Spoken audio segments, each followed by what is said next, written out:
तो चलिए बच्चों पढ़ते हैं how to write dimensions. Dimensions कैसे लिखते हैं।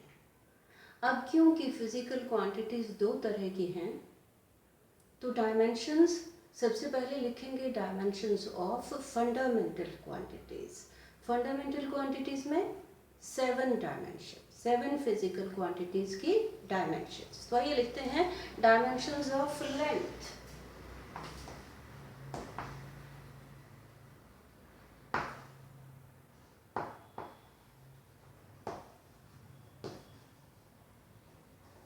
डायमेंशंस ऑफ लेंथ हम लिखते हैं L से, या लिख लेते हैं L1। तो ये लिखते हैं डायमेंशंस ऑफ लेंथ। अब चलिए डायमेंशंस ऑफ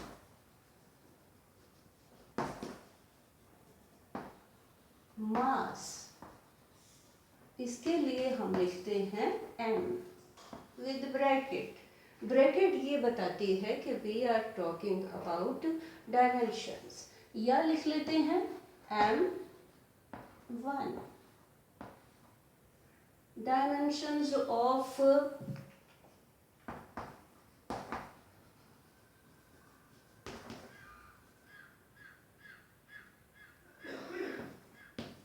टाइम क्या लिखते हैं, टाइम की डायमेंशंस T, उसी तरह से या T1 लिख लेंगे। डायमेंशंस ऑफ करंट क्या लिखेंगे, इलेक्ट्रिक करंट।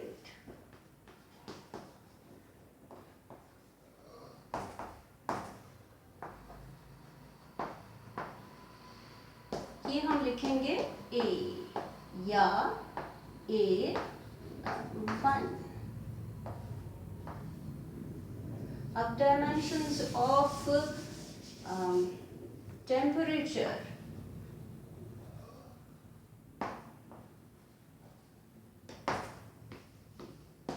तो क्या लिख लेंगे, क्योंकि यूनिट केल्विन है तो K या K1। Dimensions of amount of substance,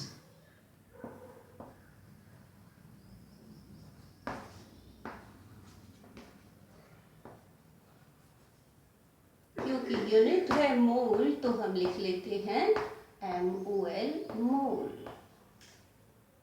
अब लिखते हैं dimensions of luminous intensity.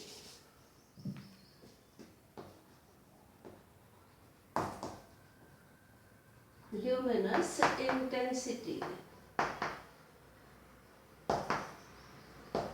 Luminous intensity क्योंकि यूनिट कैंडला है तो CT। ये हो गई डायमेंशंस ऑफ फंडामेंटल क्वांटिटीज। चलिए अब लिखते हैं dimensions of derived quantities. Derived quantities में सबसे पहले आते हैं डायमेंशंस ऑफ एरिया। अब एरिया किसके बराबर होता है, लेंथ इनटू ब्रेड्थ। डायमेंशंस क्या हो जाएंगी एरिया के, L इनटू ब्रेड्थ भी लेंथ ही होती है, तो ये हो गई L2, L की पावर 2 डायमेंशंस ऑफ एरिया। चलिए अब लिखना है कि डायमेंशंस ऑफ वॉल्यूम। तो वॉल्यूम क्या हो जाएगा, volume is equal to length into breadth into height. तो क्या हो जाएंगे, एक डायमेंशन और लेंथ की ऐड हो गई L, तो ये हो गया L की पावर 3 डायमेंशंस ऑफ वॉल्यूम। चलिए dimensions of speed.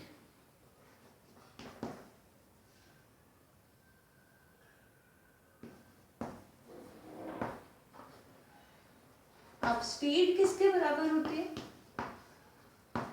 Distance over time. तो डिस्टेंस की डायमेंशंस l, टाइम की डायमेंशंस t, तो हमारे पास आ जाएगा L1t -1।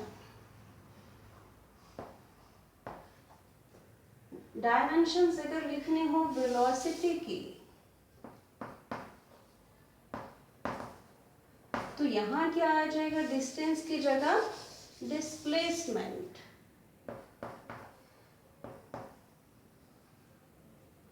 और यहाँ वेलोसिटी।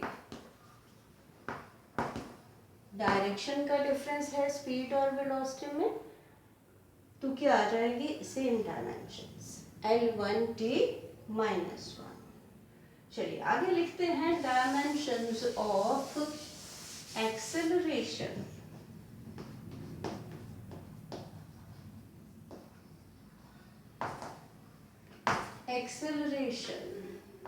एक्सेलरेशन क्या होता है? It is the rate of change of velocity of a body, या हम लिखेंगे change in velocity over time।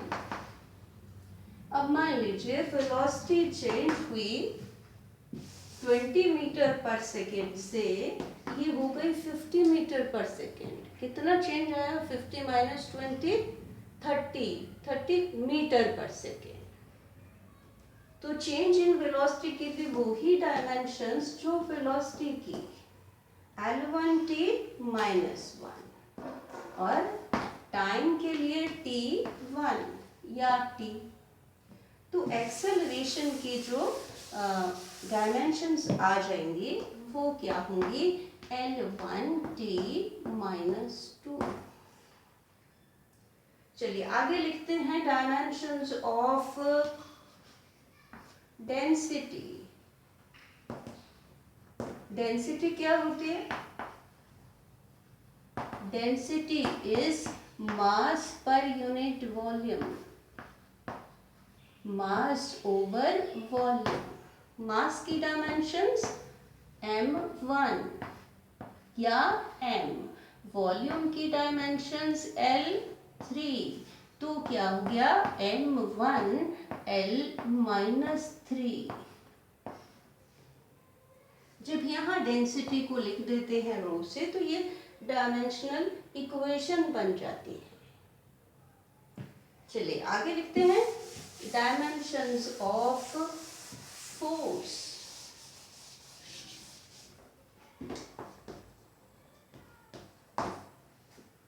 Force को मान लो F कहा है। According to Newton second law of motion, F is equal to m into A। m stands for mass and A stands for acceleration। तो क्या dimensions हो जाएंगी?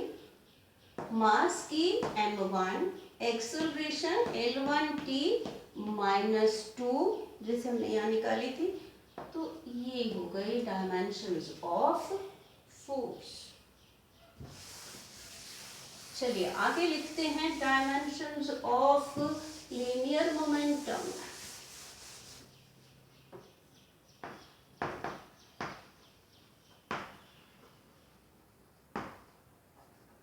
Linear momentum को हम P से डिनोट करते हैं और इसको लिखते हैं m इंटू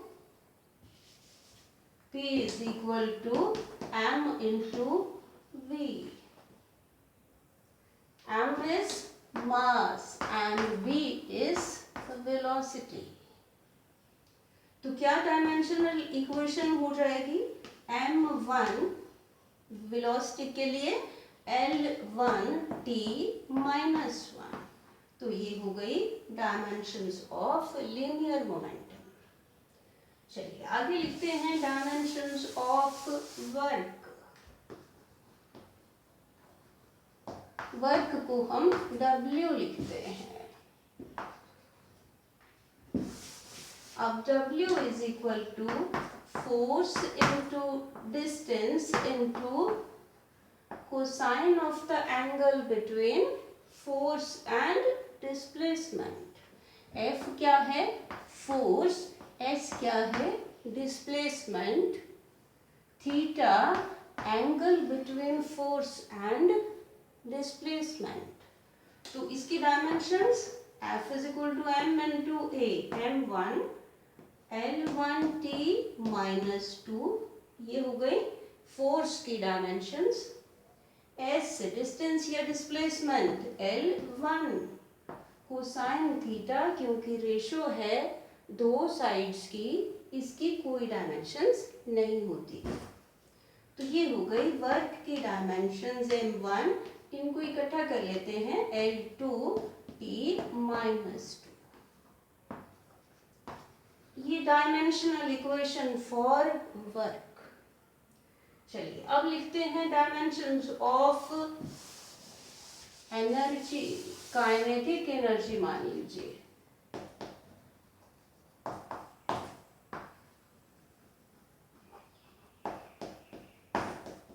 काइनेटिक एनर्जी को क्या लिखते हैं? Half m into v square. m क्या है? Mass of the object moving with velocity v. अब काइनेटिक एनर्जी की क्या डायमेंशंस? हाफ की डायमेंशंस नहीं होती. m की dimensions m1 velocity v distance over time L1t -1 और इसका हो गया स्क्वायर. अब आ गया kinetic energy equal to m1 L2t -2. आप देखेंगे कि वर्क की भी यही डायमेंशंस है. चलिए आगे लिखते हैं डायमेंशंस ऑफ पोटेंशियल एनर्जी.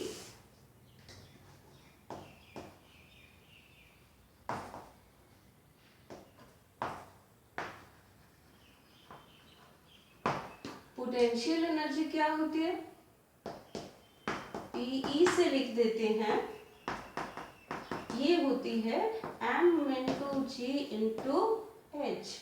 कोई चीज ग्राउंड से कहाँ रखी है, अगर h डिस्टेंस पे है, ये डिस्टेंस h है, यहाँ पर कोई चीज पड़ी है ऑफ मास m, तो ये पोटेंशियल एनर्जी हुई.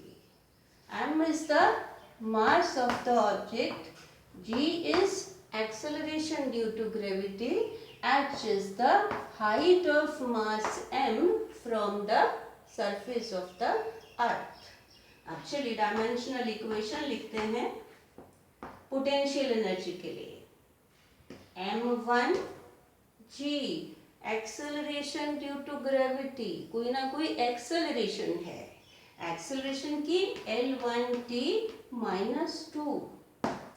h हाइट है, डिस्टेंस L1. इसको इकट्ठा करते हैं.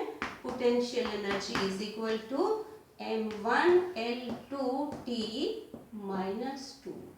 Again dimensions of work.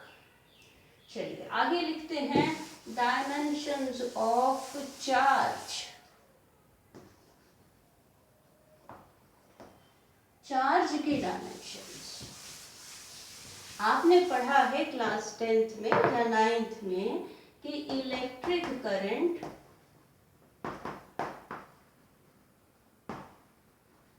I is equal to charge over time और charge is equal to charge Q is equal to I into, अगर हम टाइम को T लिख लें तो I into T. अब चार्ज की क्या डायमेंशनल हुई? I. करंट की क्या डायमेंशंस? A. टाइम की T. A T या लिख लेते हैं A1 T1.